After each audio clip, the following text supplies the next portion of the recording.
സ്വാമി ശരണം. വിശ്വാസങ്ങൾക്കും ആചാരങ്ങൾക്കുമപ്പുറം പ്രപഞ്ച ശക്തിയുടെ മഹാപ്രവാഹമായി ശബരിമല അയ്യപ്പൻ നിലകൊള്ളുന്നു.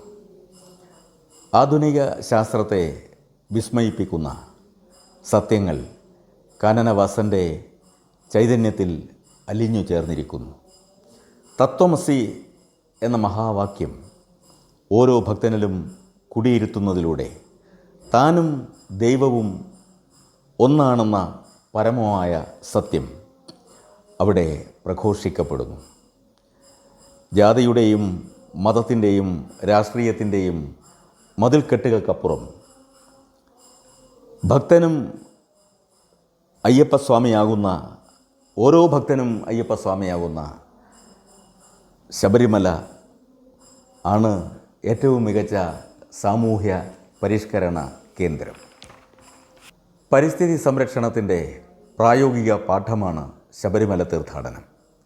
വനത്തെയും വന്യമൃഗങ്ങളെയും 18 മലകളെയും പുണ്യനദിയായ പമ്പയെയും ആദരിച്ചുകൊണ്ട് ഇരുമുടിക്കെട്ടും തലയിലേറ്റിയുള്ള ശബരിമല യാത്ര പ്രകൃതിയുമായുള്ള മനുഷ്യൻ്റെ ഇണങ്ങിച്ചേരലിൻ്റെ അടയാളമാണ്.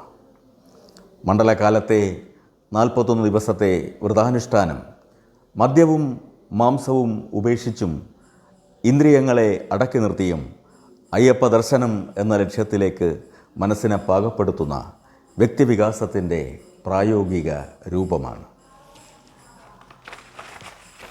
അയ്യപ്പൻ ധർമ്മം രക്ഷിക്കാനായി അവതരിച്ച പോരാളിയും ഊർജം സ്ഫുരിക്കുന്ന യോഗീശ്വരനുമാണ്. മനുഷ്യനെ സ്വയം തിരിച്ചറിയാൻ പഠിപ്പിക്കുന്ന, സത്യം തിരിച്ചറിയാനും അനുഭവിച്ചറിയാനുമുള്ള ഇടമായ ശബരിമലയിൽ എത്തുന്ന ഓരോ ഭക്തനും ഈശ്വരാനുഗ്രഹം മഹാപ്രവാഹമായി ആത്മാവിനെ പുണരുന്നതായി അറിയാൻ കഴിയും. എല്ലാവർക്കും സ്വാമി അയ്യപ്പൻ്റെ അനുഗ്രഹം ഉണ്ടാവട്ടെ. എല്ലാവർക്കും നന്ദി, നമസ്കാരം. സ്വാമിയെ ശരണമയ്യപ്പ.